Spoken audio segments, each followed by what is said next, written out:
Empezar a grabar.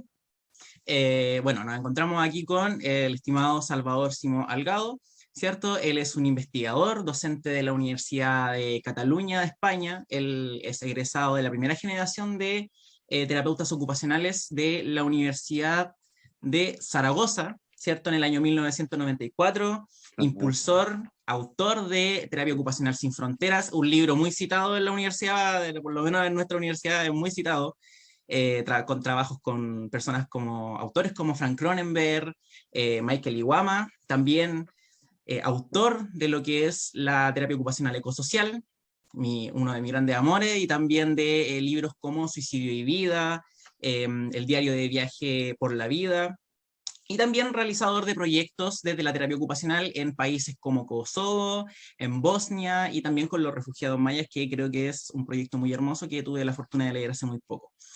Bienvenido, estimado Salvador. ¿Cómo se encuentra el día de hoy? Bien, contento, muy bien, gracias. Genial, genial. Bueno, nosotros aquí tenemos nosotros hicimos mucha difusión de lo que iba a ser esta entrevista y también de, bueno, preguntarle a usted, ¿en qué se encuentra ahora actualmente? ¿Proyectos, investigaciones? ¿En qué se encuentra actualmente? Bueno, yo soy partidario de un concepto que es el de red de empresas. Siempre tenemos varias cosas en marcha. Ahora mismo, pues lo último que hemos ganado es una convocatoria a nivel nacional para proyectos de inserción laboral con jóvenes y vamos a montar una empresa social a partir de la economía 4.0 y la economía verde con un grupo de jóvenes. Y bueno, este proyecto lo empezamos en diciembre porque justo nos hemos ganado la convocatoria este mes y bueno, ya tenemos reunión con el ayuntamiento, con el alcalde, etcétera, etcétera. Hemos ganado una segunda convocatoria también en tema de jóvenes, este caso con temas de de realidad virtual. Y este, bueno, también es lo mismo, buscamos temas de inserción laboral y sobre todo este está más centrado en nuevas tecnologías. Yeah. Luego seguimos con el proyecto de Bicultura de Alzheimer, que llevamos 3 años, que hemos conseguido que toda la ciudad de Vic, a nivel de arte y de cultura, sea accesible para personas con demencia de Alzheimer y personas con problemas de salud mental. Cada mes organizamos 3 o 4 actividades de forma gratuita, adaptadas para las personas. Y este proyecto, bueno, este ya es un fijo en la quiniela, digamos. Ya llevamos 3 años ejecutándolo. Hemos presentado otro proyecto bueno, empezaremos a desarrollar a partir del año que viene para Alves. Entonces, Tómense su tiempo nomás, estimado. Y ahora sí.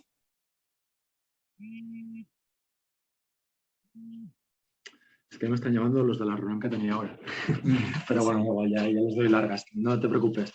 Okay. Y luego, bueno, tengo varios estudiantes de doctorado, entonces a partir de los estudiantes de doctorado siempre tenemos mucha actividad y bueno, la verdad es que estamos muy bien.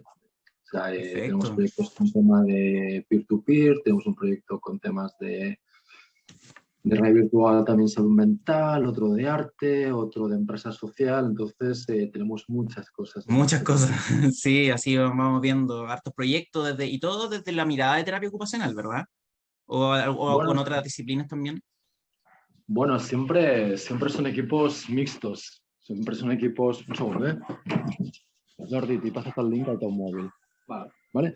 Siempre son equipos que depende del proyecto. En algunos trabajamos con artistas, por ejemplo, en el proyecto que hicimos de salud mental a nivel de jóvenes, trabajamos con raperos como Rapsus Clay, cantantes de hip hop, como yo que sé, estaba Sibila, que es una bailarina fantástica. Bueno, tenemos como una cartera de artistas con los que colaboramos. En los proyectos de impresión 3D trabajamos más con gente de ingeniería, trabajamos mucho con gente de business. Hemos trabajado un proyecto con gente más con biólogos.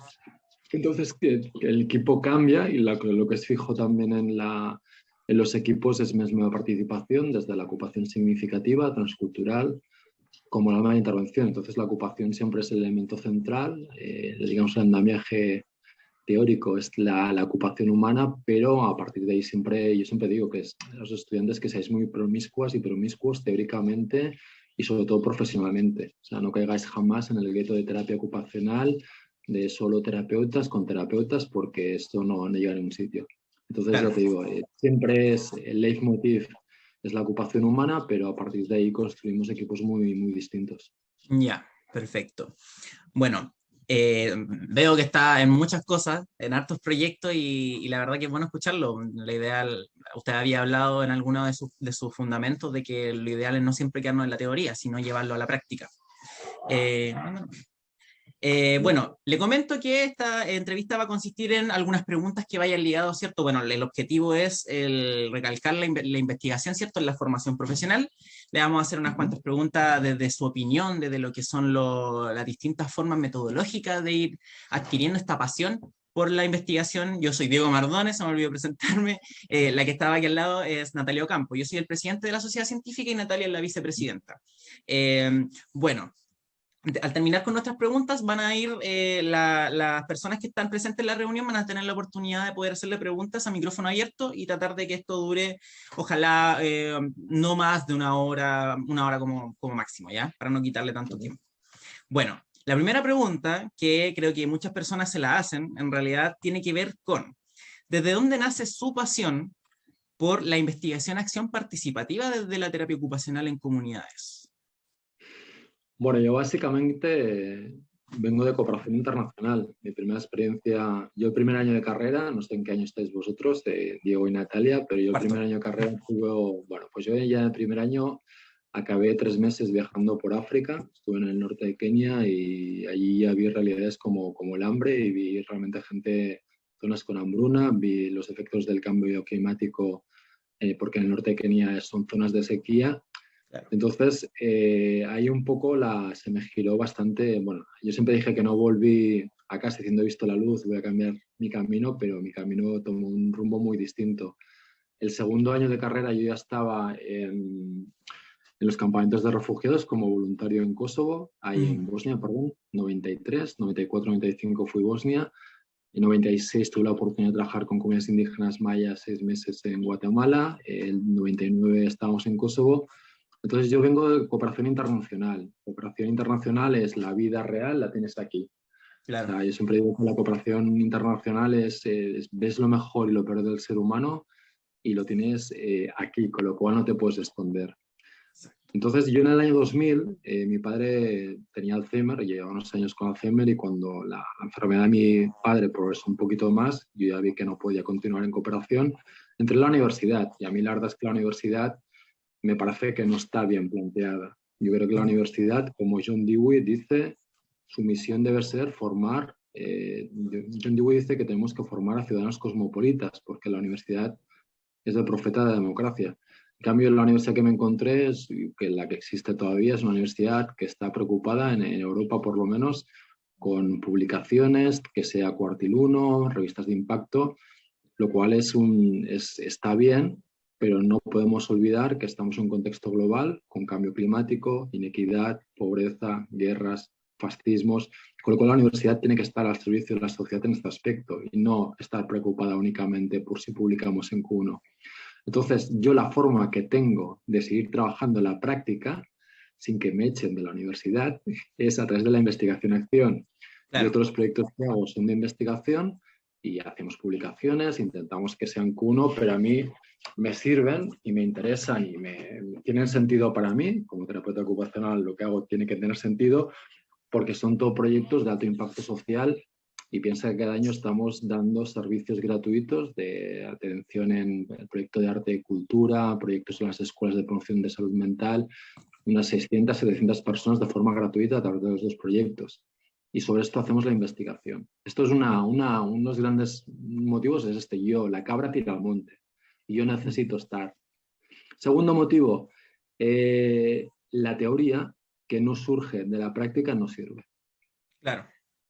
En el ámbito que nosotros estamos trabajando no sirve, porque yo cómo voy a generar teoría de cómo trabajar un campo de refugiados desde un despacho en Barcelona o en Santiago de Chile.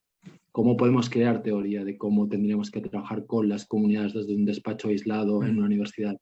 Entonces yo siempre creo que la teoría tiene que estar encarnada en la práctica y que la práctica es la que realmente es el test que nos permite evaluar nuestras teorías. Entonces yo soy muy crítico con la terapia ocupacional, criticona que no crítica. Yo creo que hay mucha terapia ocupacional de salón, de despacho, de gente que critica mucho, pero que Claro, jamás ha estado con las comunidades, jamás ha estado a pie de terreno o hace muchos años que no lo hacen. Entonces se pueden hacer teorías que sí, sobre el papel son muy lindas, suenan muy bien, porque como decimos en España, el papel lo aguanta todo, pero no saben de qué están hablando. Entonces yo sí que os recomiendo a los estudiantes, a todos vosotros y a todas vosotras, por favor, el laboratorio real es la comunidad. la comunidad. Y si vuestra investigación no tiene impacto real, en tiempo real, en gente real, hoy en día yo creo que no nos lo podemos permitir. Quizá más adelante sí, pero hoy en día, con los problemas que tenemos sobre la mesa, no. Entonces yo también apuesto por la investigación-acción porque combina esa capacidad de aportar a la sociedad, que es nuestra responsabilidad, porque nosotros somos academia y es nuestra responsabilidad es esta, pero porque también las teorías que gestamos con las comunidades, desde las comunidades, son mucho más poderosas y realmente sirven. Muchas veces leo artículos que digo, sí, cuando tú lo hagas, me lo cuentas, porque Si se no ve son como claramente, suposiciones. no, son postulados totalmente intelectuales, Mm, de, que digo, es terapia de salón, claro. Te le apago el micrófono. que podamos desarrollar teoría encarnada en la realidad, como os estoy diciendo. Claro. Dentro de su proyecto con refugiados mayas, usted tuvo la oportunidad de poder interactuar con sacerdotes mayas que estaban dentro de la comunidad. Y uno de ellos tenía una aseveración que me llamó mucho la atención, que decía que los terapeutas son los descendientes de los antiguos chamanes. ¿Qué cree que quiso decir él con esta afirmación? Bueno, sí estuve concretamente con una, bueno, se llamaba Najik, un sacerdote, porque yo necesitaba entender, para poder desarrollar una ocupación significativa, que fuera ocupación significativa transcultural, y necesitaba entender la cosmovisión maya, porque como Michael Iwama dice, tenemos lentes teóricas y no podemos ver la realidad desde nuestras lentes, sino que tenemos que entenderla desde las personas con las que trabajamos. Y los terapeutas son los antiguos porque el chamán era un poco la persona, la figura de cuidado, del cuidado de las personas de la comunidad, pero también del cuidado de la madre tierra. Yo creo que como terapeutas tenemos la responsabilidad de cuidar de las personas, de las comunidades, pero también tenemos la responsabilidad de cuidar de la madre tierra. Yo creo que la sensibilidad que mostraban los chamanes y su preocupación. Estoy totalmente divagando porque nunca me había planteado, ¿eh? Diego, y si hay una cosa que no toca, y Natalia, perdóname, pero yo creo que la sensibilidad que tenían los chamanes es un poco la sensibilidad que nos lleva a nosotras y a nosotros, esa preocupación por mejorar la vida de las personas, pero también esa empatía y esa capacidad de escucha, ¿no? Un chamán, en el fondo, escucha los mensajes de la tierra y los mensajes que le da vida. Y tú, como terapeuta ocupacional, yo soy mucho de un paradigma hermenéutico, ¿no? Necesitas escuchar a las personas y necesitas escuchar a las comunidades, pero en nuestro contexto también tenemos que escuchar al planeta Tierra. Sí, o sea, estamos en un cambio climático súper súper importante y de hecho de ahí nace también la terapia ocupacional ecosocial como en respuesta a este cambio climático y considerando que la ocupación ha sido el principal degradante y ahora también por medio de la ocupación, como usted plantea en su fundamento, de que también es importante que a través de la ocupación misma se pueda tratar de solucionar estos mismos problemas, esta emergencia climática. Bueno, dentro de... muchas gracias por su respuesta. Es verdad, en realidad los chamanes, si se vincula con este cuidado de las personas, claro, tiene sentido con relación al trabajo que los terapeutas deben hacer. Y luego hay otra dimensión, Diego, déjame añadirla, que pienso que yo creo mucho que hay una dimensión espiritual, y yo creo que hay una dimensión espiritual en la terapia ocupacional, que también yo creo que esto está muy ligada con los chamanes. Cuando hablamos de espiritualidad no hablamos de religión, religión es un posible camino de espiritualidad. Claro. Yo, por ejemplo, hay diversos caminos, como son los valores humanos, la naturaleza, el arte o las tradiciones. Yo creo que la terapia ocupacional, yo por lo menos, yo me he formado en Canadá básicamente, he estado 5 veces trabajando en Canadá y tuve la suerte de estar con Merigan, que planteó la espiritualidad en el centro del modelo, estaba con Rick Urbanesky, y hablando con ellos ves que la dimensión de espiritualidad entendida como sentido de vida y de conexión con uno mismo, con los demás, con la tierra, es básica en la terapia ocupacional y evidentemente es básica en los chamanes. Claro. Genial, genial, una visión bien, bien espiritual de lo que viene siendo tanto, o sea, que una persona propia de la comunidad maya haya establecido esto, esta analogía con los terapeutas, muy bonito, muy lindo, la verdad. Bueno, pasando a la siguiente temática, tiene que ver ya más bien con la metodología, con los tipos, los elementos a considerar y las recomendaciones que puede entregarle a la comunidad estudiantil en base a lo que son las investigaciones, como por ejemplo, ¿cómo es el proceso que conlleva publicar algo, una investigación, en este caso? Bueno, es un poco un juego y que si estás en la academia tienes que jugarlo. Entonces, las publicaciones, bueno, yo creo que es justo y necesario publicar, pero o sea, yo creo que lo importante no es publicar. Yo creo que o sea, mi mensaje sería, lo importante es comunicar. Comunicar. Como estudiantes y como académicos y como terapeutas tenéis la responsabilidad de comunicar los resultados de vuestra investigación a la comunidad. La comunidad es general y dentro de la comunidad está la academia y ahí están las revistas científicas, los congresos científicos y dentro de esta dimensión de comunicar con la comunidad académica o científica pues están las revistas y son procesos que bueno, tienes que elegir la revista, tienes que mandar pues, un paper en función de los criterios que te marca la revista, entras en procesos de revisión, algunos son más suaves, otros son más Claro. pesados, pero bueno, forma parte del juego, pero para mí lo más interesante es comentar que, bueno, que también tienes que comunicar a la comunidad los resultados de la investigación y ahí nosotros, por ejemplo, trabajamos mucho con el Photo Voice porque es una técnica que luego nos permite de forma muy fácil comunicar los resultados de la investigación que hacemos a las comunidades, porque es muy fácil armar una exposición en un centro cívico o a través de Internet y a través de las fotografías y las narrativas de las personas explicar los resultados de las investigaciones. Entonces yo ahí, por Claro. ejemplo, es una parte que me gusta mucho más, disfruto mucho más porque es más creativa, es más artística y sobre todo no estás sometido a la presión de tener que publicar y, bueno, al dictamen de personas que te dicen que si lo que tú has mandado es correcto o no es correcto, que ahí también es un poquito, un tema a veces un poquito complejo, ¿no? Todo el mundo esté editorial, pero bueno, forma parte del juego y yo siempre digo lo mismo, a ver, para cruzar el río te tienes que mojar la parte baja de la espalda. Yo para hacer proyectos de alto impacto social gratuitos sé que tengo que buscar financiación bajo las piedras y es una responsabilidad que tengo para poder trabajar con las comunidades de la forma que yo quiero hacerlo. Si quiero estar en la universidad, por ejemplo, tengo que publicar, entonces hay partes del juego que no me gustan, pero tengo que jugarlos. Claro. Y bueno, usted menciona la importancia de más que publicar es comunicar. Mm. ¿Cuál es el primer paso para poder comunicar una problemática que como estudiantes les interesa, les aqueja? ¿Cuál tendría que ser el primer paso para decir, ya, este es un problema que me gustaría solucionar o el cual me gustaría visibilizar? ¿Cómo? Bueno, ahí la creatividad al poder. O sea, yo creo que los jóvenes sobre todo sois bombas creativas y tenéis que utilizar esa creatividad porque un problema que tenemos hoy en día, Diego, es la infoxicación, ¿no? La gente está saturada de mensajes, estamos Mm, hasta las orejas de que nos bombardeen en redes sociales, por la calle, por televisión. Entonces tenemos que ser creativos a la hora de elegir canales de comunicación que sean potentes y que realmente lleguen a las comunidades. Pues yo, por ejemplo, el trabajar con el Photo Voice o el Video Voice, una imagen siempre vale más que 1000 palabras. O sea, yo sé que nadie de la comunidad va a leer, por ejemplo, el proyecto de arte y cultura. El proyecto de arte y cultura con personas con Alzheimer, yo tengo publicado un artículo en una revista científica que es Arte, Medio y Sociedad. Es un cuno, es el mejor cuartil, pero eso a la comunidad le importa tres pitos, porque la comunidad no se va a leer ese artículo. En cambio, mm. si yo creo una exposición en base a las fotografías del proyecto y la acompaño con narrativas del proyecto y a partir de las fotografías, de las narrativas, le explico el proyecto, la comunidad sí que le va a llegar los resultados de la investigación.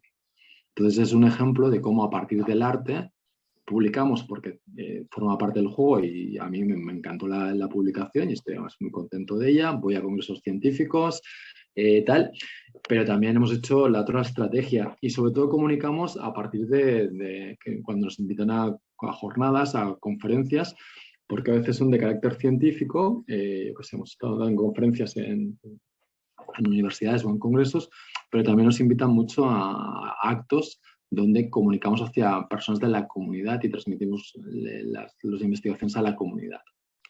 Perfecto, maravilloso. Entonces, lo único que tenéis que apuntaros, Natalia, es motivación por comunicar y creatividad al poder. Creatividad. Genial. Es un poco como al objetivo que nosotros apuntamos como sociedad científica, es tratar ahí de motivarlos un poquito a que salga esa creatividad y sigamos como buscando cosas. Otra pregunta podría ser, bueno, hablamos harto de lo que era la terapia ecosocial, el cambio climático, el trabajar con comunidades, hacer acción quizás más que solo una publicación. Desde ahí, o quizás algunos otros temas que no se hayan tocado, ¿cuál cree que son las áreas que falta por investigar, como qué habría que explorar? Bueno, claro, yo te diría que los ámbitos para mí principales es el tema del cambio climático sí o sí, porque como dice Leonardo Boff, la ecología entendía como la relación del todo con el todo. Y Leonardo Boff dice que la pobreza es el principal problema ecológico. Leonardo Boff dice que la ecología es la cuestión de las cuestiones. ¿Por qué? Porque el día que la vida en la Tierra no sea sostenible, el ser humano habrá muerto, habremos desaparecido. Entonces, o garantizamos la sostenibilidad del planeta Tierra o implica un game over. Planetario no creo, porque nos vamos a extinguir nosotros, pero bueno, hay estudios que dicen que si nos extinguimos los humanos, todas las especies van a florecer, con lo cual, mira, igual. Bueno, ¿qué quiero decir? Que si no somos sostenibles, el ser humano, game over. Primera cuestión sobre la mesa, cuestión necesaria. Pero luego lo interesante es que yo creo que si lo analizamos desde un punto de vista ocupacional, por ejemplo, cuando yo estoy en España, para mí es muy fácil ver cuáles son nuestras prioridades ocupacionales. Fíjate, Natalia, que en España la tasa de desempleo de personas con enfermedad mental es del 90%. La tasa de desempleo de las personas jóvenes es acercadamente del 46%. La tasa de desempleo tal es del 25%. Me dices, bueno, en Chile la tasa es más baja. Digo, sí, pero es que hay una cosa que es la tasa de desempleo y luego, aparte del desempleo, otra gran problemática es la precariedad laboral. Claro. Y no sé cuál es la tasa de desempleo, lo que yo me juego el cuello, que la tasa de precariedad laboral de Chile es brutal. Entonces decimos, bueno, vamos a trabajar en inserción laboral o tenemos que trabajar en ecología. Seamos creativos. ¿Por qué no hacemos proyectos que aborden la problemática climática, creando empleo para personas jóvenes, para personas en situación de precariedad o personas en situación de exclusión social? Porque al hacerlo, por ejemplo, la Organización Mundial del Trabajo, ILO, ha lanzado un documento de que es la creación de empleo verde para jóvenes. Lo estaremos haciendo de forma con una connotación, estamos alineados con la Organización Internacional del Trabajo. Pero para mí, claramente, si yo tendría que hablar desde mi experiencia, tenemos una gran problemática de salud mental pre-COVID y después del COVID. Esto ya es largamedón, utilizando una expresión un poco exagerada, pero realmente las tasas de depresión, ansiedad. Yo trabajo temas de suicidio, temas de problemas de salud mental con jóvenes. Es brutal lo que nos está pasando y la problemática social de exclusión, paro, tal, desempleo. Y luego la parte del cambio climático. Otras realidades como personas con diversidad funcional, niños con diversidad intelectual, ahí las cifras se van manteniendo, pero lo que está creciendo exponencialmente es salud mental, la parte de exclusión social y la parte de ecología. Y te hablo yo subjetivamente porque trabajo más estos ámbitos, evidentemente. Pero yo creo que allí los terapeutas, si yo digo que soy el responsable de la ocupación humana en un país que es España, con un 70, un 50% de paro juvenil y no hago nada en relación al paro, para mí no estoy coherente con mi discurso. Y no estoy diciendo que todos los terapeutas tienen que trabajar en inserción laboral en España, evidentemente que no, porque hay terapeutas haciendo un manejo. Pero cuando tú ves cuántos terapeutas están trabajando en inserción laboral con jóvenes o en temas de inserción laboral, precariedad laboral, es que casi no hay muy pocos. Entonces, para mí es como muy contradictorio, ¿no? Si tú eres el experto en la ocupación y hay un drama ocupacional que es el desempleo o la precariedad laboral, ¿cómo es que no lo estás abordando? Pregunta. Entonces, para mí esos son temas muy importantes. Importante el tema de la precariedad laboral porque se habla harto como de inclusión laboral, Y claro, uno ve al final los porcentajes que son las tasas de empleo o de desempleo, pero no de cómo es la calidad quizás de estos trabajos. Ahora en Chile recién se está implementando como una ley para regular eso y desde ahí quisiera agarrarme, voy a reformular una pregunta que teníamos. Nosotros podemos, ya por ejemplo, impulsar proyectos o buscar financiamiento, todo esto desde el ámbito personal y un poco más privado. Me gustaría saber cómo la experiencia en cuanto al impacto que pueden tener esto en el desarrollo de las políticas públicas, si es que se ha aportado algo allá en España o cómo quizá el proceso es distinto o cómo ha resultado Bueno, eso llevar como la no. investigación o el querer acción a las políticas públicas como tal. Sí, yo soy jardinero, yo soy paisajista. Entonces yo lo que he aprendido, Natalia, es que en la vida cuando tú ves un roble o tú ves una araucaria de 25 metros, un roble de 25 metros, ese roble empezó haciendo una semilla. Mm. Yo, por ejemplo, con un colega que para mí era muy teórico, para mí siempre estaba dando la brasa con que el terapeuta tenemos que abordar lo micro, lo meso y lo macro, las políticas públicas. A ver, si tú no empiezas ejecutando muy buenos proyectos en lo micro, en lo meso, generas evidencia científica que demuestre que tu investigación está funcionando y que las praxis que tú estás ejecutando a nivel micro, meso, están funcionando, no vas a llegar jamás al macro. Bueno, al menos en España no llegamos al macro así. No sé, igual tú, Natalia, llegarás al Ministerio de Salud de Chile, dirás, soy Natalia, soy terapeuta ocupacional. Dirán, señorita Natalia, bienvenida, díganos qué tenemos que hacer.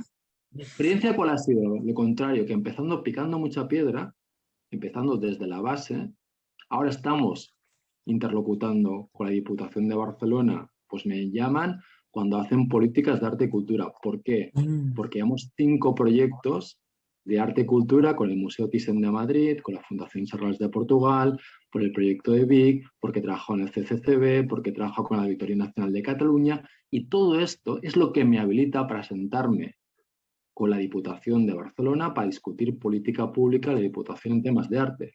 ¿Por qué estoy ahora interlocutando con el Plan Nacional de Salud Mental de Cataluña?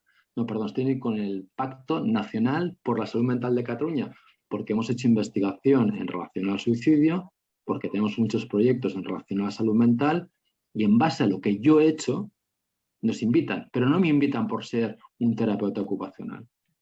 Por eso yo vuelvo al principio, lo que decíamos al principio, las acciones, como dice Fitch, determinarán vuestro valor. El que tengáis un sello, con perdón en el culito, que ponga que sois terapeutas ocupacionales, eso nos habilita. Por eso nos va a dar reconocimiento automático para diseñar política pública. El reconocimiento viene a posteriori, no a priori. Yo esto lo aprendí de Hans Jones. Hans Jones es un colega del Instituto Karolinska de Suecia y he estado varias veces trabajando con ellos.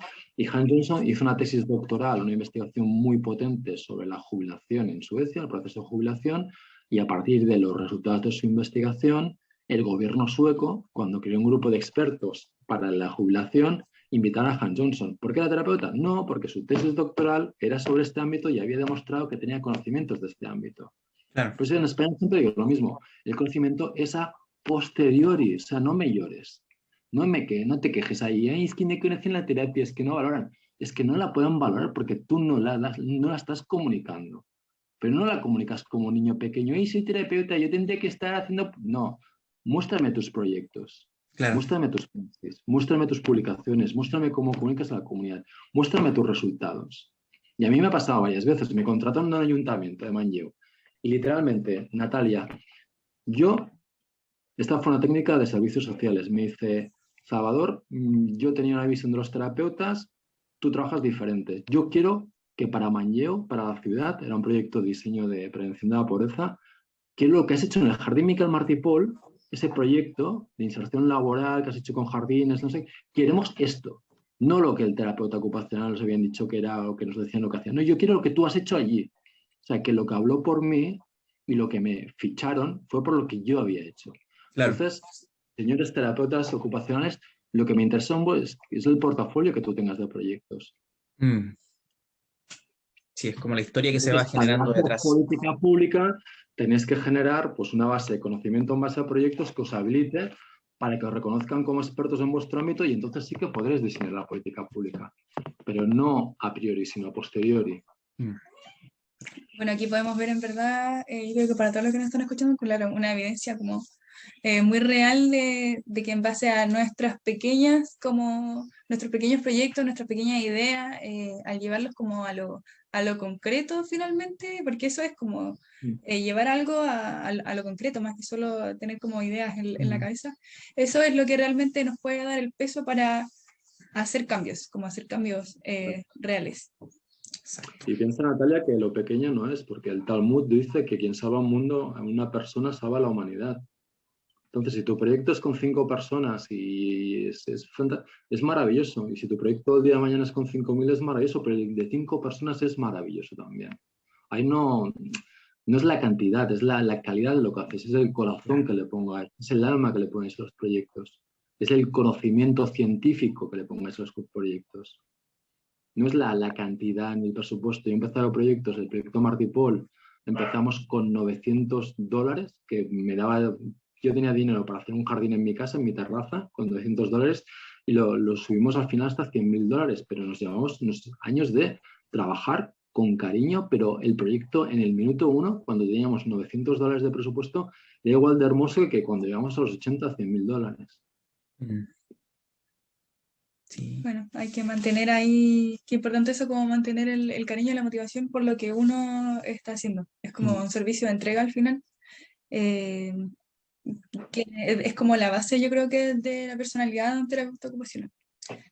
Sí, pero ahí déjame decir una cosa, es una entrega reversible. O sea, nosotros no estamos aquí para salvar la humanidad, que es un rollo que en algunos sitios, en España, por ejemplo, Somos a veces superhéroes. parece Dios nuestro Señor ha enviado al terapeuta a salvar el mundo. No, para eso está Batman, está Spiderman o está Super Chileno. No sé quién está, nosotros no. ¿Qué quiero decir con esto? Nosotros tenemos la gran suerte de tener conocimientos que pueden mejorar la vida de las personas, con diversidad física, gente mayor, diversidad intelectual, temas de exclusión, pobreza, y es un gran privilegio que nos da la vida. Pero que ejecutando ese privilegio que nos da la vida, vamos a recibir mucho a cambio. O sea, yo trabajaba con las indígenas mayas y yo estaba trabajando voluntario, pero yo recibí mucho a cambio de lo que aporté. Recibí lecciones de vida, recibí una experiencia de vida que realmente a mí me transformó. Todo mi postulado de terapia ocupacional ecosocial surge de Guatemala y fue una experiencia de intercambio vital. Entonces, cuando yo trabajo como terapeuta ocupacional, es verdad que yo aporto, pero es verdad que recibo mucho también. Claro. Porque eso tenemos que tenerlo muy, muy claro. Pero eso solo lo tenemos si trabajamos con la persona, si trabajamos con la comunidad. Por eso os digo, si os quedáis encerrados en el despacho, vuestra terapia será inerte, porque no estará viva, porque no estaréis tocando la vida. Claro. ¿Puedes hacer un jardín sin tocar las plantas? ¿Podemos hacer un jardín sin salir de un despacho? Bueno, pues tener una maceta en el despacho, pero no es lo mismo. Exacto. Sí, bueno, al final la historia de cada terapeuta, como usted dice, llenarse la boca con un discurso, si no va acorde y no tiene coherencia con nuestras acciones, al fin y al cabo no sirve de mucho. Bueno, y frente a eso, ahora ya, bueno, nosotros ya vamos terminando con nuestras preguntas estructuradas para después dar paso a las personas que yo creo que se mueren por preguntar algo. Que, bueno, ahora ya hay personas que tenemos gente de primero, de segundo, de tercero y cuarto año de terapia ocupacional de la SANSEBA. Muchas personas, a muchos estudiantes les cuesta elegir su tema de tesis, su tema de investigación que tienen que hacer ya en tercero de universidad. ¿Cómo ellos pueden esclarecer su camino para poder elegir estos temas?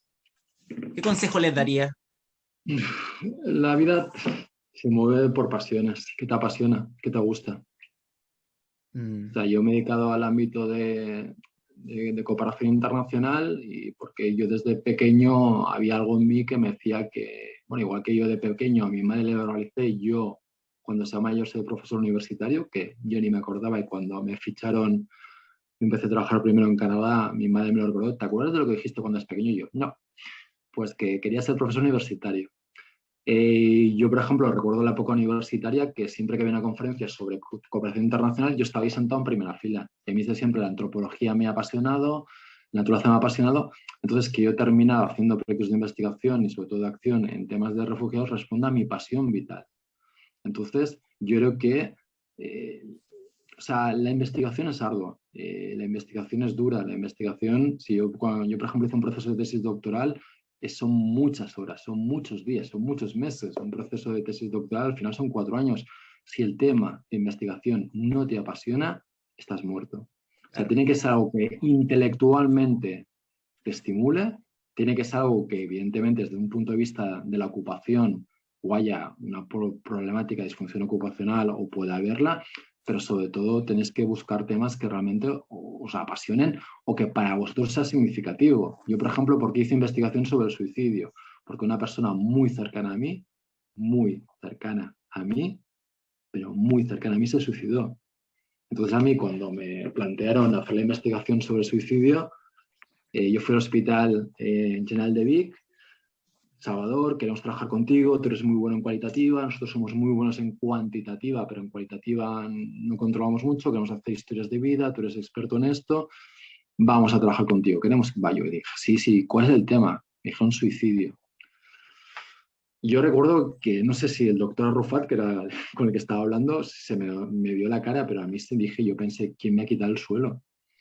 O sea, porque yo por dentro me quedé helado, pero yo dije, a ver, si alguien tan cercano a mí, si lo más duro que me ha pasado en mi vida, mira, fíjate, que 2 veces me han ofrecido un tema de investigación. Uno ha sido suicidio y otro fue Alzheimer. Mi padre tuve Alzheimer y una persona, como te digo, muy cercana a mí se suicidó. Son mis 2 talones de Aquiles. Si tú me preguntas cuáles son las 2 cicatrices más duras que llevas, te diré Alzheimer y suicidio. Y son las 2 únicas veces que me han dicho, Salvador, te probamos trabajar sobre este tema, porque siempre he elegido. Y yo dije, bueno, yo de hecho ahora he escrito un libro sobre el tema este del suicidio y el capítulo dice, si la vida te da limones, haz limonada. Yo cuando hice la investigación sobre el suicidio, como podía empatizar con el sufrimiento que lleva asociado para los supervivientes al suicidio, yo entendí que tenía que hacer esa investigación y que tenía que generar ese conocimiento. Entonces, a veces no es lo que te apasiona, porque ahí realmente lo del suicidio no me apasiona lo más mínimo, pero yo entendí que la vida, por lo que fuera, me había puesto allí. Y fíjate ahora que lo que estoy trabajando ahora más, lo que te he contado, que estamos con la Generalitat de Cataluña, estamos trabajando temas de prevención de suicidio precisamente en la universidad. Bien. O sea que a veces es lo que te apasiona, el tema de elección, o a veces son algo que la vida nos lleva. Puede ser que un familiar tuyo pues tenga diversidad intelectual, puede ser que un familiar tuyo, yo qué sé, o que tengas una abuela con Alzheimer o un abuelo con demencia. Mi padre tuvo demencia. Yo cuando me ofrecieron el tema de demencia, Alzheimer, a través del arte, yo entendí que lo tenía que hacer. Yo recuerdo perfectamente que estaba comunicando el proyecto, que estaba en una rueda de prensa con la televisión catalana delante, con el director del museo más importante de Cataluña al lado, con gente de la Radio Nacional, de la Tele Nacional, que cuando yo empecé a explicar los resultados de la investigación, me tuve que parar, me tuve que morder, porque yo cuando estoy a punto de llorar y veo que no es un momento para volverme a llorar, me muerdo y entonces ya no lloro, y me tuve que morder, porque yo en aquel momento me acordaba de mi padre. Claro. Y lo significativo, lo bonito, que hubiese sido que mi padre hubiese podido hacer ese tipo de intervención.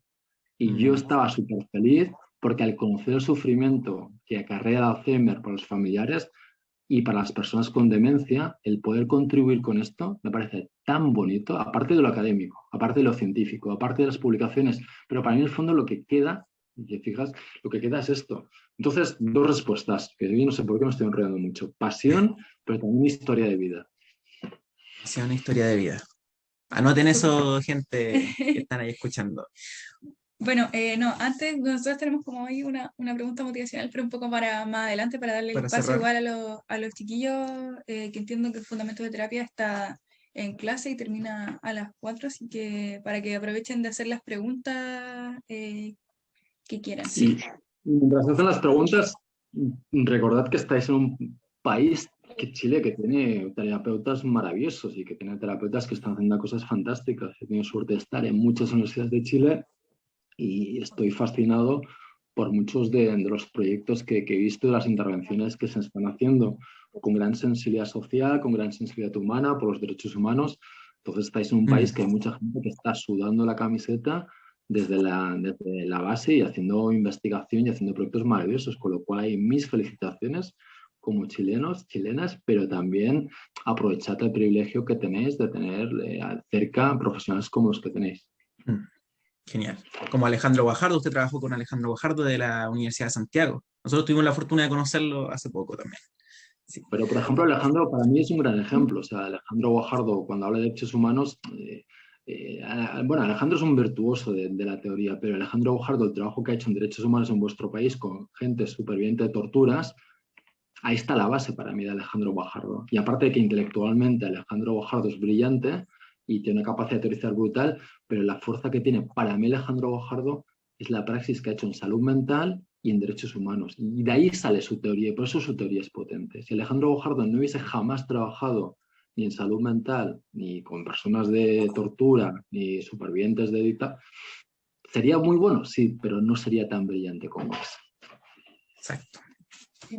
Muchas gracias por su respuesta y por su, bueno, por este alcance que hizo. Fundamento de terapia ocupacional. Una clase entera está escuchando esta entrevista y tiene una pregunta, o no sé cuántas preguntas tendrán. Así que la profesora Claudia Arco está ahí encargada de esa clase. Si tienen alguna pregunta, pueden abrir el micrófono. Adelante. ¿Se escucha? Sí, sí, se escucha.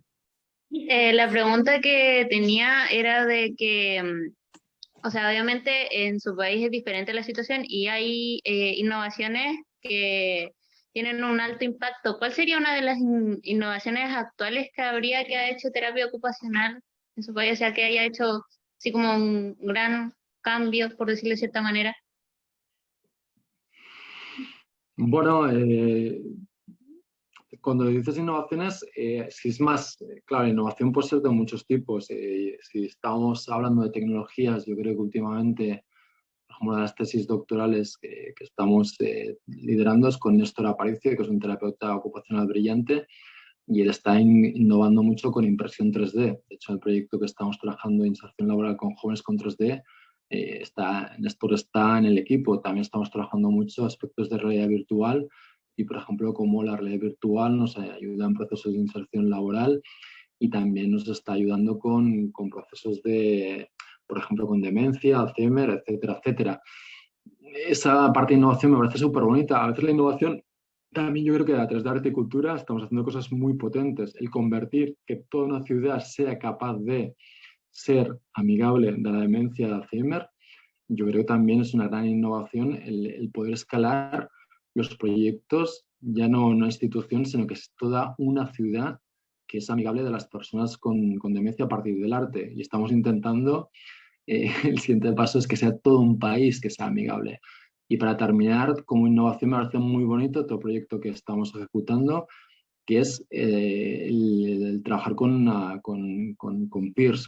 Peers son agentes de apoyo en salud mental que son personas con problemas de salud mental. Pues los estamos formando, los estamos acreditando, les estamos dando un título a la Universidad de Vic, pero lo importante, les estamos contratando. ¿Y es innovador? Sí, porque no se había hecho hasta ahora, pero fíjate que lo único que estamos haciendo es recuperar la filosofía humanista de la terapia ocupacional y ser fieles a nuestra filosofía. Entonces, a veces la innovación es ser fiel a ti mismo. ¿Somos humanistas? Vale. ¿Eso qué significa? ¿Queremos el potencial? Vale. Pues nos lo queremos hasta el final, hasta la última consecuencia. Te formo, porque complemento los conocimientos fantásticos que tú tienes como una persona superviviente de salud mental. Te acredito, te doy un título universitario, pero te contrato. Entonces está el esfuerzo para buscar el recurso para contratarte. Y ahí estamos negociando, por ejemplo, también con la Generalitat para que esto sea parte de la política pública. Pero esto llegaremos a política pública porque hemos hecho proyectos de investigación y 2 pilotos ya. Maravilloso, maravilloso. ¿Alguna otra pregunta? ¿Fundamento de terapia ocupacional ahí?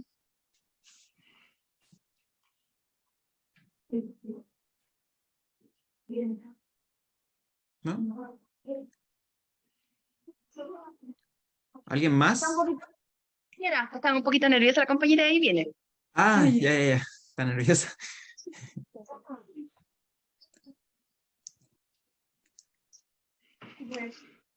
En San Sebastián es de las universidades que es más sur de Chile, que lo sepáis.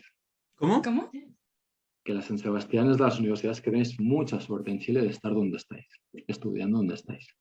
La verdad es que sí, los docentes 10 de 10. Sí. Hola, ahora sí. Mi pregunta es, ¿cómo usted logra que sus innovaciones, a usted, o sea, al usted ser uno y un equipo, obviamente, cómo hace que lleguen a más países del mundo? Porque igual usted es un terapeuta que es de gran impacto, entonces, ¿cómo lo hace para ser escuchado? O sea, usted dijo que era a través de la creatividad, pero ¿hay otra forma? Bueno, los canales de comunicación en el fondo son los que son. O sea, nosotros, por ejemplo, yo tengo un portafolio que es salvadorsimo.org, donde todos mis proyectos están allí. Entonces, cualquier persona del mundo que quiera ver lo que estamos haciendo está allí. Somos muy activos en Twitter. Claro, tenemos canales distintos. Si yo quiero tener impacto a nivel catalán o a nivel de ciudad y a nivel de Cataluña, mi fórmula de comunicación es Twitter. Si estoy buscando más impacto a nivel nacional, pues vamos ya más a Instagram o trabajamos más con Facebook. Si quiero tener más impacto a nivel profesional, entonces voy a LinkedIn. Entonces, también tienes que tener una política de comunicación y en base a lo que tú quieras comunicar, tienes que elegir un canal u otro. Yo, por ejemplo, ahí sí que es verdad que yo tendría que estar mucho más en congresos. Y es verdad que últimamente, hace años ya que la parte más de publicaciones y de congresos la tenemos un poquito más descuidada, pero porque estamos priorizando intervención-acción.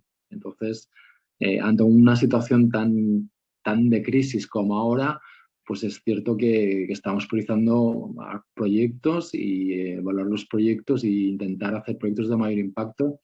Y, por ejemplo, la parte de ir a congresos, pues bueno, a mí, pues irme a París a presentar terapia ocupacional, me hubiese encantado un congreso mundial, pero primero era muy caro y segunda, y ese dinero yo ahora mismo lo prefiero invertir en proyectos o en tecnología o en equipo humano para poder trabajar más que en ir a un congreso.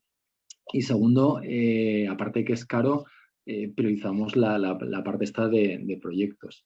Pero yo creo que hoy en día con las redes sociales y con un buen portafolio, la gente si quiere, en mi portafolio tenéis casi todos mis proyectos están allí, tenéis casi todas mis publicaciones.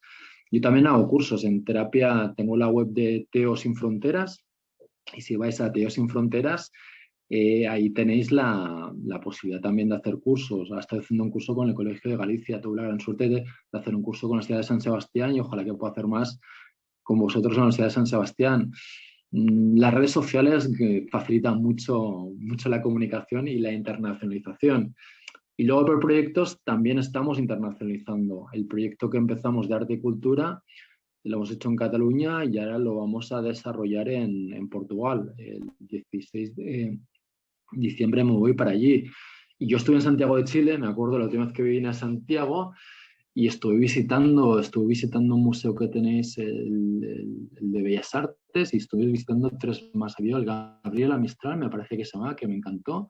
Y mi objetivo era desarrollar un proyecto en Chile, lo que al final no se dio. Entonces, otra forma de internacionalizar es proyectos que estamos ejecutando aquí, buscamos partners y los estamos desarrollando a nivel internacional.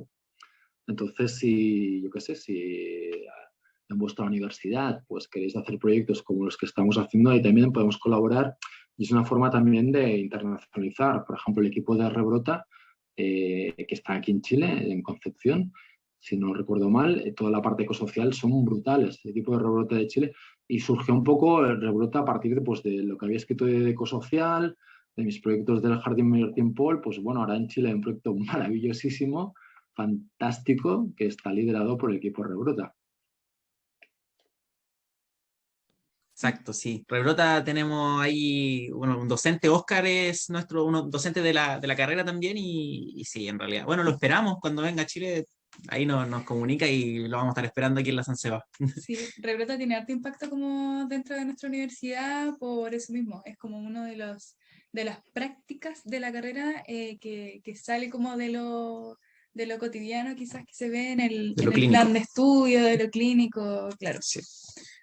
Otra pregunta tenían por aquí, fundamentos o alguien más, o no sé si, bueno, fundamentos también está ahí presente. Por acá. Hola, buenas tardes. Mi nombre es Claudia Arco y soy docente de acá del curso de fundamentos de terapia ocupacional. Salvador, yo quisiera preguntarte, nosotros, bueno, estamos con un proyecto de vinculación con el medio, pero nos dimos cuenta que tenemos que tirarlo para fondos de políticas públicas. Entonces, ¿cuál sería tu recomendación, colega, para que resulte esto y podamos como transformar un poco con lo que nosotros queremos plantear. Te cuento que por acá ya estoy buscando socios, colaboradores de distintas carreras, pero como tú tienes más experiencia, si me pudieras sugerir, ¿cierto? O aconsejar ciertas cosas. Eso, gracias. Bueno, Claudia, sabes tú mejor que yo, conoces mejor el contexto que yo, pero la pregunta es en relación a conseguir financiación. ¿O qué es lo que necesitáis? ¿Cómo no te escuché bien? No, que la pregunta es cómo conseguir financiación o cuál es la dificultad que tenéis.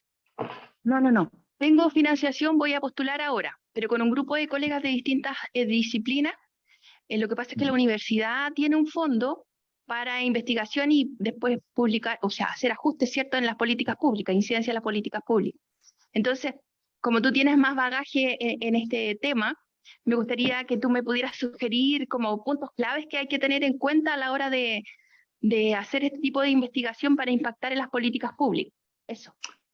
Bueno, yo creo que ahí siempre lo importante es que tengáis una buena revisión de la literatura científica, que tengáis un buen conocimiento de lo que está pasando a nivel internacional y sobre todo que la metodología, yo sí que recomiendo mucho que es una metodología mixta, que hay una parte cuantitativa, pero también yo siempre recomiendo que haya una parte muy potente a nivel cualitativo. La parte cualitativa sobre todo es la que nos permite dar voz a las personas de las comunidades. Nosotros trabajamos mucho Photovoice, Grupo Focal, historias de vida, etnografías, etcétera, etcétera.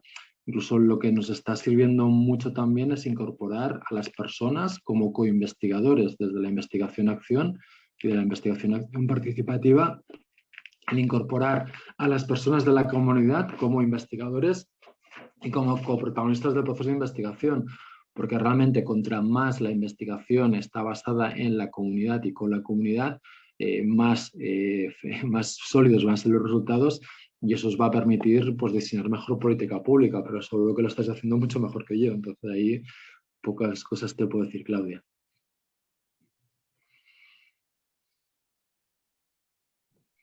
De todas formas, gracias, yo creo que ahí la profe Sí. anotó Gracias.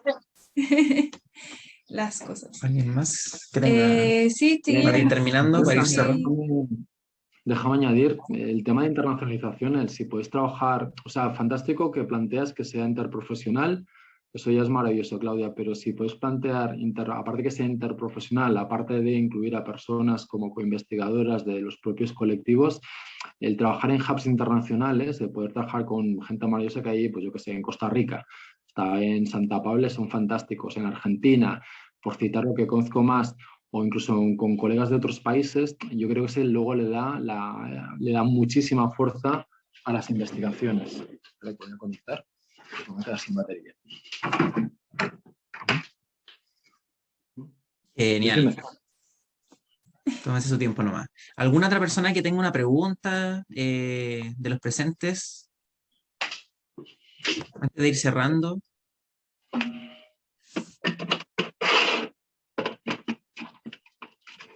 La profesora Constanza Quirós, ella es profesora de metodología. Preséntese nomás, profe, con nuestro estimado.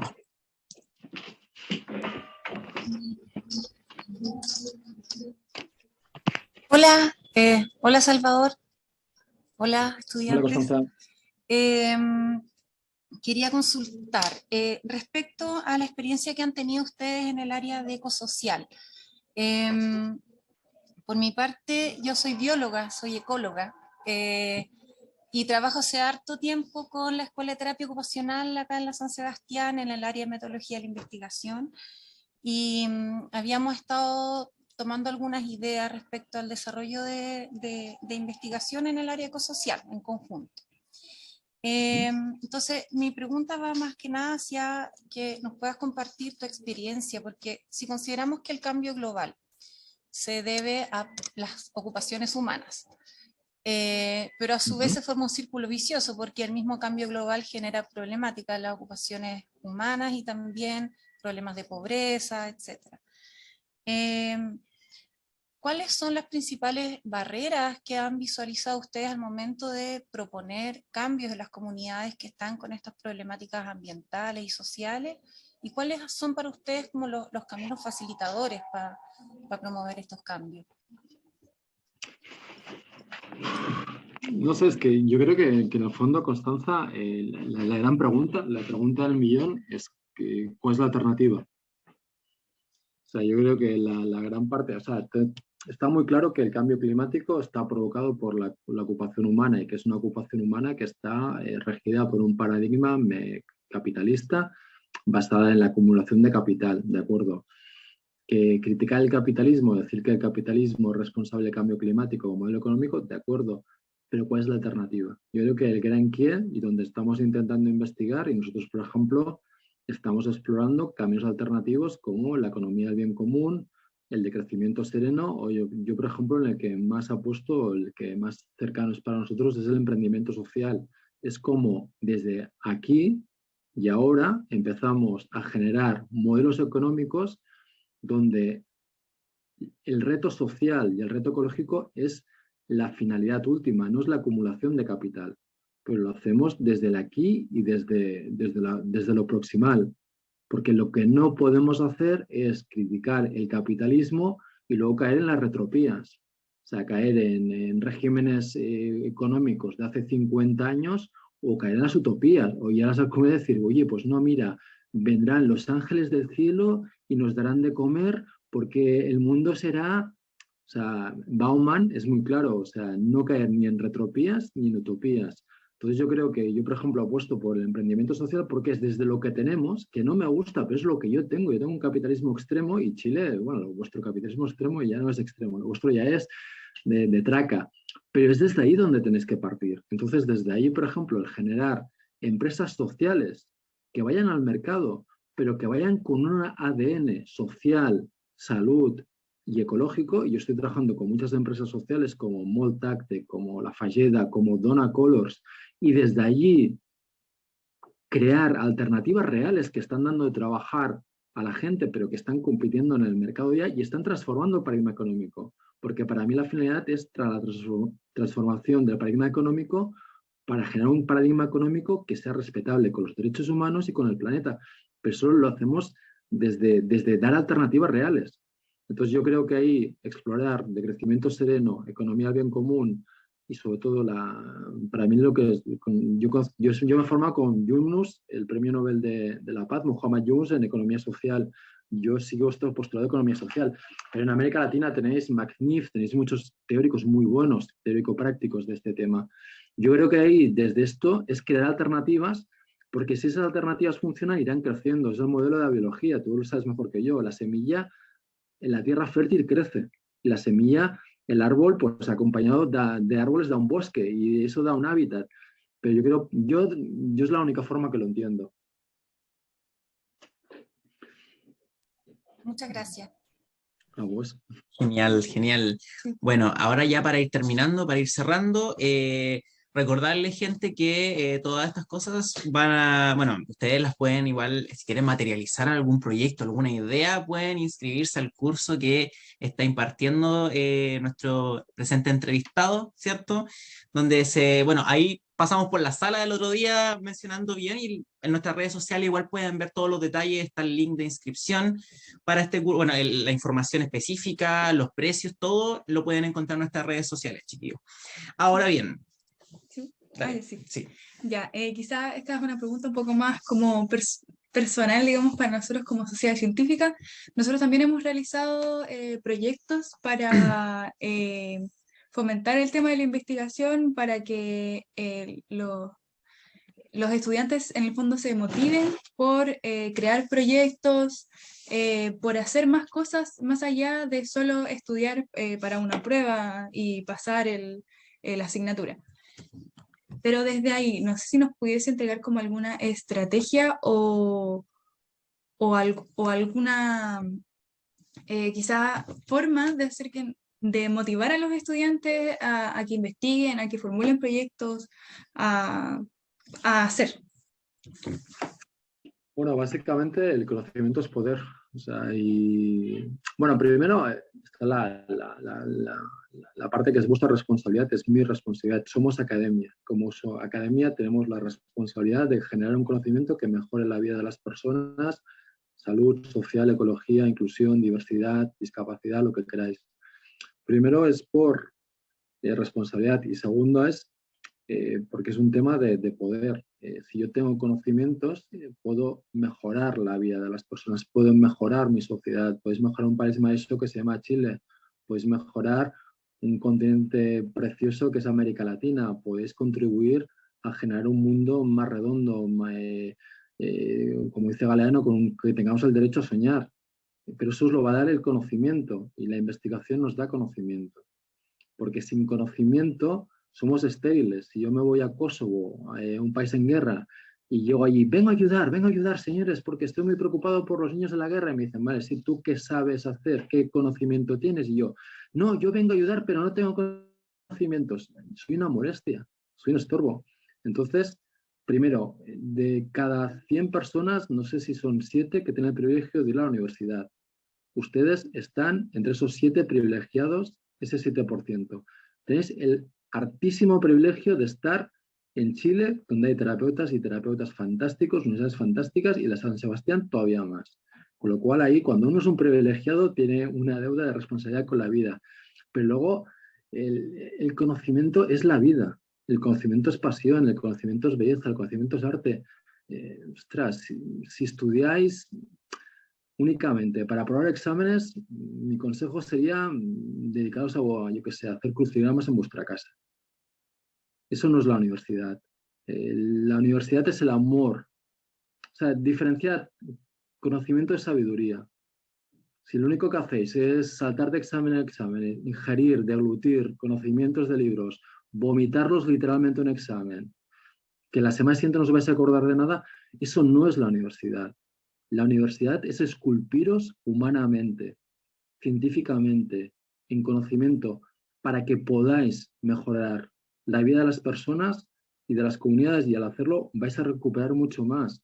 Pensad que eso es como una escultura y os tenéis que ir esculpiendo día a día. A mí me importa un carajo los exámenes, me importa lo que aprendéis, vuestra capacidad de mejorar. Sois atletas de élite. Tomáoslo como unas olimpiadas. En 4 años o cuando terminéis, os vais a los Juegos Olímpicos de la vida. Y no, lo importante no son los 100 metros de hoy ni los 1500 metros de hoy. Lo importante es que cuando terminéis la carrera y sacáis a la comunidad, son los Juegos Olímpicos de la vida. Y ahí tenéis que dar lo mejor de vosotras y de vosotros. Ese es el examen. El examen es la vida. El examen no es la Universidad de San Sebastián. El examen es que seamos buenas personas. Yo soy doctor. Tengo un máster en dirección de empresas. Tengo un máster en emprendimiento social. Tengo un montón de titulaciones. Yo a mi padre, que era panadero, no le llegó a la altura de sus zapatos. Porque ese es el examen también.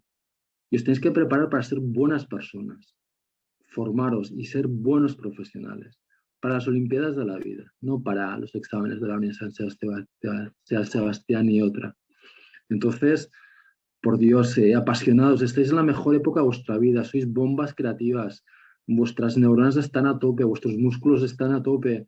Hostias, tenéis que ser como esponjas. A mí un amigo que yo trabajo en un proyecto con delfines, con niños con diversidad intelectual hace muchos años, y el líder Augusto me decía, Salvador, tío, eres una puñetera esponja, absorbe conocimiento, aprende.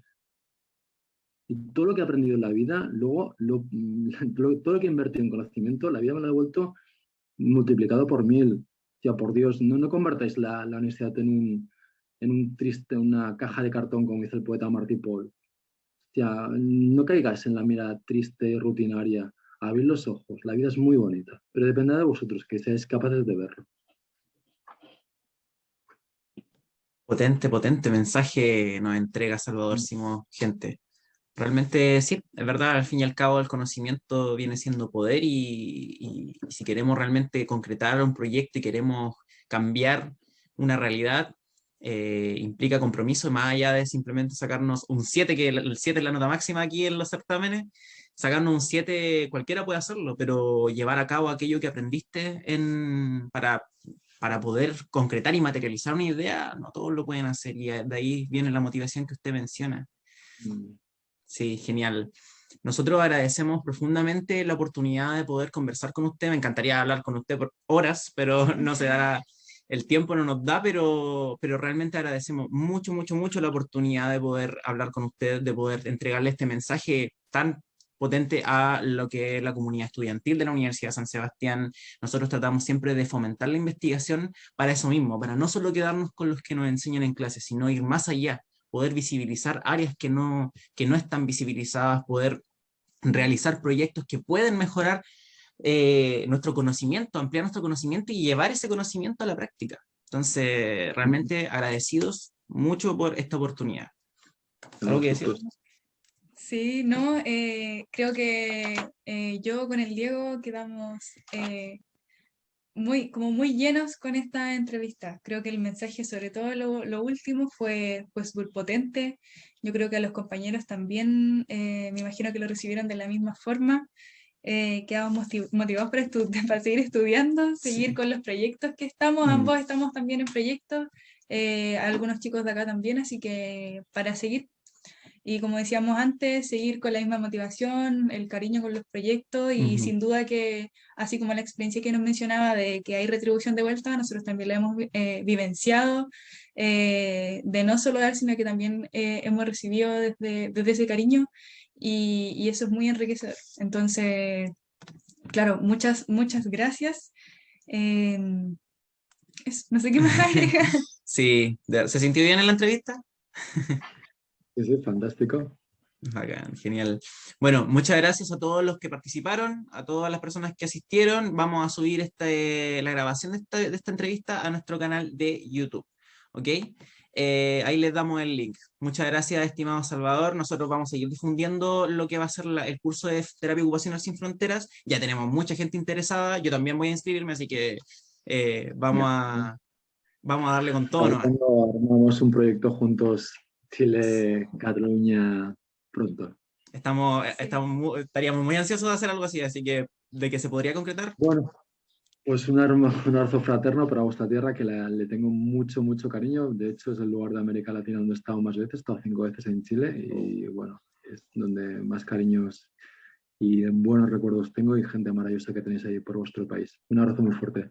Muchas gracias. Chao. Nos vemos, cuídense.